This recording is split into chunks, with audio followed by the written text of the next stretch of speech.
Hey, what's up everybody? It's Mike B with Bombero Bus, and today we're going to move forward with what I guess is part 3 of this 1800 build. We did a case inspection along with the bearings.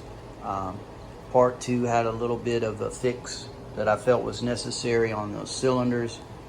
And part 3 is going to move into building the crank. And as you can see, I'm weighing some parts too. I'm going to do a big end, little end on those, weighing out the bearings and the insets and the rods insets and the wrist pins, etc. So what you're going to see on that is a rather rudimentary and hobbyist way of me weighing the big and little ends of these rods. It's not going to be a laser perfect machine shop end-to-end balance of those rods, but I mean, it's VWs and I have to do what I can with what I got. And it's just going to be due diligence. A lot of people will pull the rods right out of there, put them where the rod goes, put a wrist pin where a wrist pin goes, and not even worry about it, because if you're not going to send your whole rotating assembly off to be dynamically balanced in a professional shop, then you're already that's always going to be an unknown to you. But at least in this way, I'm going to get some satisfaction, and I will take off material if I have to, mix and match things where I have to. But like I said, it's just due diligence, and it's going to increase the likelihood of me getting all the miles I can out of this build. Okay, it all starts with building the crank, and here we have some distributed gears. This empty kit came with everything that I need to build the nose of the crank except for the spacer. So I did have to get that separately. Cool thing about it is it's original. It's got the VW stamp on it. Pretty good shape. So if we add that to the packet, we have everything we need to get started. And of course we need the crank. This one here, I paid a few extra dollars to get the 4340. So the difference in the 4140 and the 4340 material is basically this. 4140 is okay if you want to build some gears. If you want to hold helicopter blades onto a helicopter, you use 4340. So it did cost a few extra dollars, but to me it was worth it because this is stroked slightly to a 74 millimeter.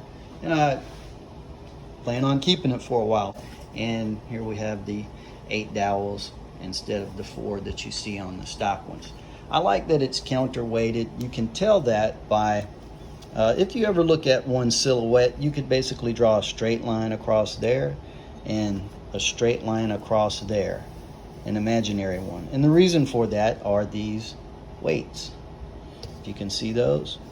And they're not there on a stock one. So the silhouette of a stock one, if you took these weights away, would be more of like an S shape, because these would be chopped off.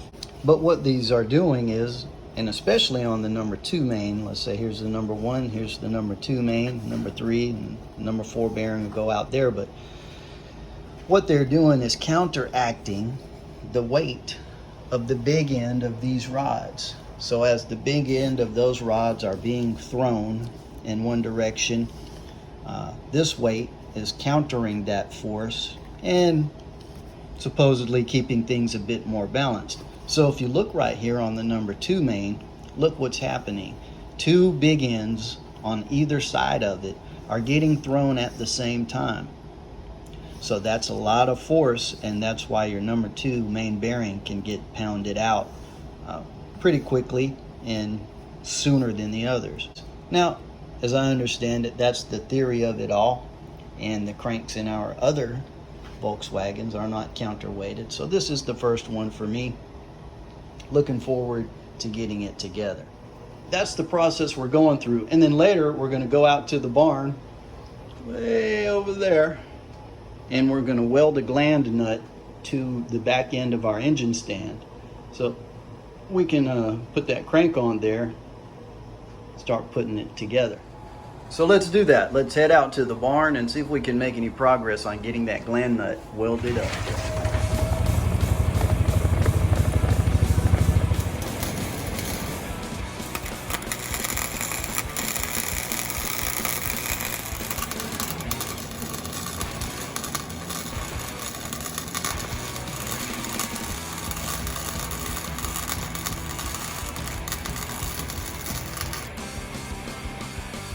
there you go.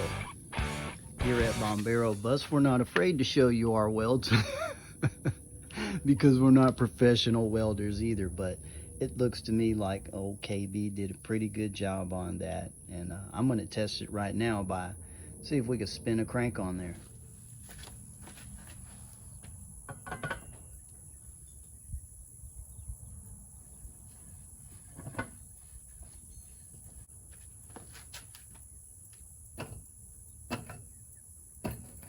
All right, that felt pretty good. I felt really good about the weight of the crank on this. I'm not concerned about that. And we've never done this before.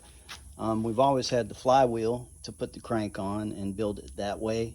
In this case, since I have the 8 dowels, I don't have the 8 dowel flywheel yet, but I'd like to go ahead and get this crank together. So this is what we opted to do. Feels strong enough, but of course, and some of you may have already known this, you have to be careful about this flipping this way. So now I'm gonna find some way to counterweigh the long end there so that this doesn't topple over on us. Okay, so what you'll see here at best is the hobbyist way of doing an end-to-end balance on these rods. We got the forged die beam rods from AA.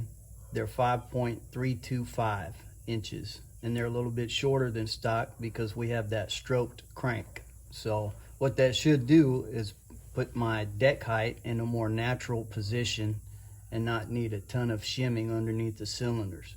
But it's all going to start out with doing my best to get the weights of the big ends and the little ends so that we can see if any material needs to be taken off, and if not, what parts we could mix and match. I'm going to start out by trying to weigh the big ends. So this is our jig. There's the scale. What I've done is put some tick marks on the scale along with the jig so that I can place it in the same spot every time that I take the measurement, and I've drawn an outline here underneath the scale so I know it's sitting in the same spot every time. So let's see how much this jig weighs first. So the jig is 304 grams. Okay, let's add the rod to it and see what she comes out to.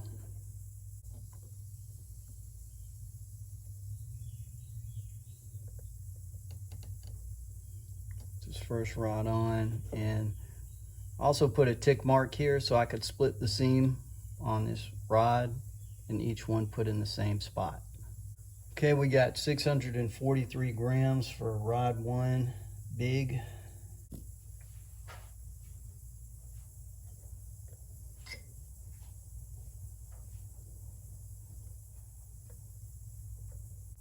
Okay, so what I did there was just flip it over to make sure the numbers are coming out the same. So even when it was flipped over, we got 643. So I'm pretty certain that the big end of that will use 643 minus the jig once we take that weight out.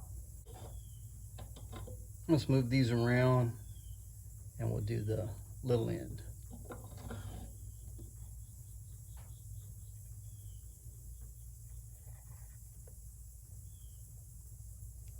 And the jig for the little is 282 grams.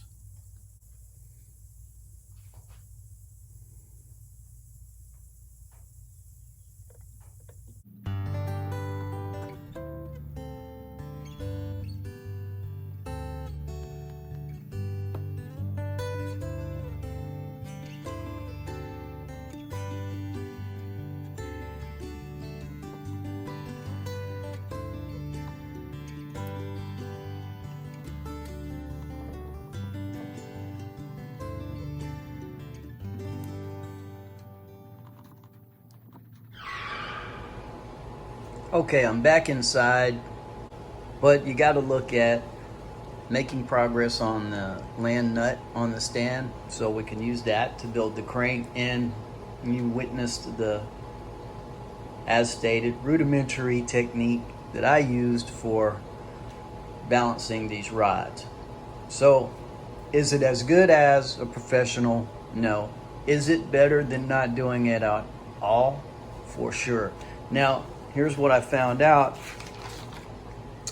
I had one rod where the big end was 1 gram lighter than the other 3. But I've also found a combination of rod bolts that are 1 gram heavier than the other ones. So I'm going to use that combination of rod bolts with that rod that had the lighter big end, and that should even it out. As far as the bearings and the wrist pins, they are all the same. So my big end and little ends should come together nicely without me having to do any work on those rods. And that is pretty good. It's worth the price. I gotta admit, I had some reservations after, if you saw in the last video what I had to do with these. So what they did in poor casting on these cylinders, they definitely made up for in those beautiful rods. So I'm glad I have that set. But it's worth doing it because you might not always get that lucky.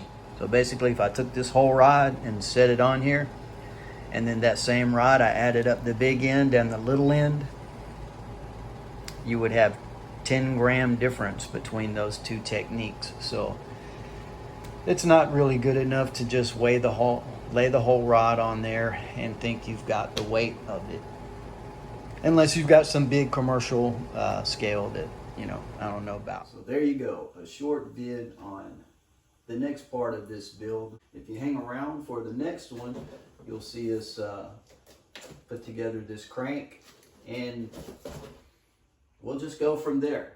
So thanks for hanging out with Bombero Bus, and we'll see you on the next one.